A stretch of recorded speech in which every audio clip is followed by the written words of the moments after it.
Olá, para você que está assistindo esse vídeo.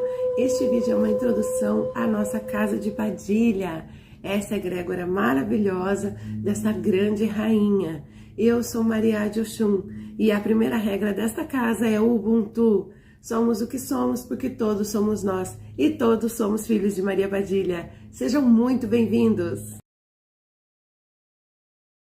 Olá, hoje vamos falar para vocês sobre uma ordem muito específica de monges guerreiros e que vem a ser aí uma das passagens de uma linhagem de tranca-ruas sobre a terra.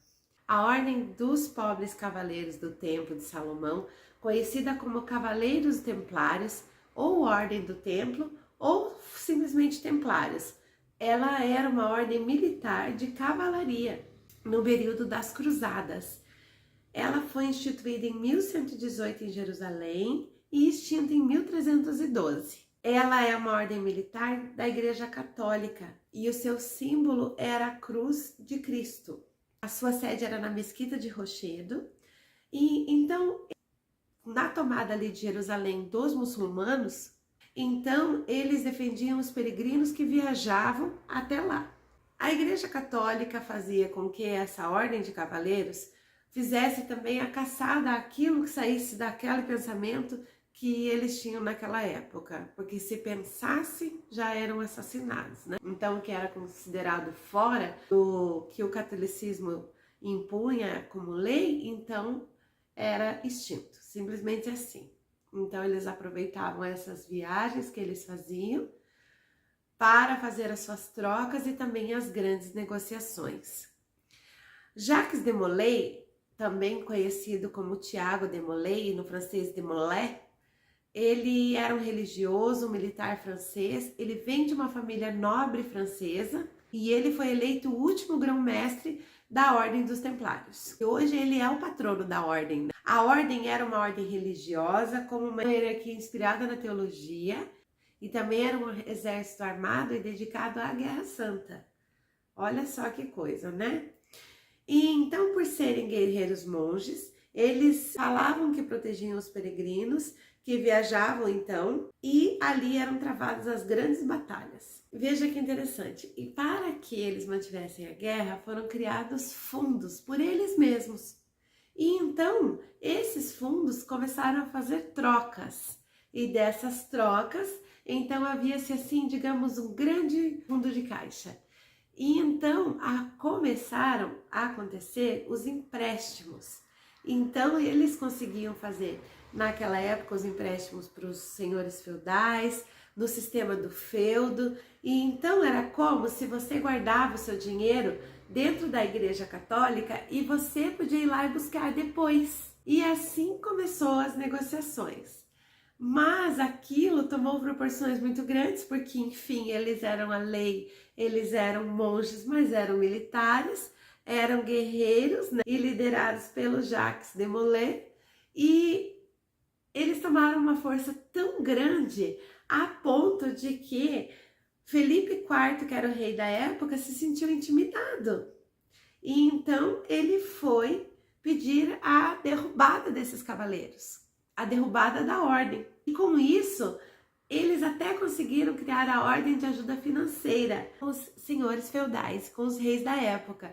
Então vocês imaginam como foi a estabilização e ali também o rendimento monetário de trocas que tudo aquilo causou. E acontecia que Felipe IV estava endividado na época, perdendo todas as suas terras, e ele já não tinha mais como pagar, como manter o exército. Então o que ele fez? Felipe IV, ele procurou o Papa Cleme V em Londres, e a partir dali, então eles tiveram a questão do julgamento de quem colocaria fim naquela situação, quem poderia parar a ordem, a Igreja Católica, como guerreiros monges, ou ele, o rei, como condizente na regência militar.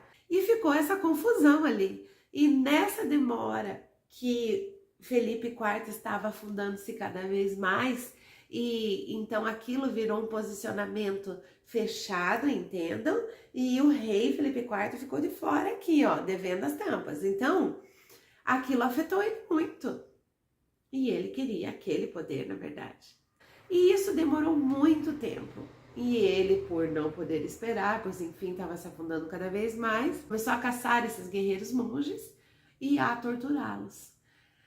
E aquela caça foi continuando, mas houve a resistência da parte deles, mas quando então houve em 1291 a perca total de Jerusalém, a ordem acabou perdendo as suas forças. Alguns sobreviveram fugitivos, né? Não foram apanhados e voltaram para suas terras de origem.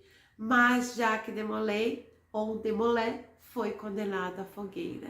Porque a força deles era muito grande. Eles instituíram naquela época, falando de forma mais clara, um sistema monetário maçônico. E então nós estamos falando aí dos milhões da Igreja Católica. É uma lei da Guerra Santa em nome de Deus naquela época, com poderes militares que aniquilavam as pessoas, mas ainda bem que aqueles pensantes fizeram disso um sistema monetário muito interessante. Mantém-se o Vaticano até hoje. É curioso de se saber que a ordem, ela sobrevive em Portugal até hoje. Justamente as sociedades secretas reivindicam serem herdeiros dos templários até hoje, inclusive os maçons. Então esta é a passagem de um tranca-ruas sobre a terra. Veja a loucura que esse homem fez, né? Então médios dele já sabem aí os caminhos grandiosos e as possibilidades que tem a se seguir. Então, a pedidos, essa é a história dos guerreiros monges da Ordem Templária, que representam aí uma das passagens deste tranca-rua maravilhoso sobre a terra, Tranca-Ruas de Maré. Eu espero que vocês tenham gostado do vídeo. Um axé de Casa de Padilha.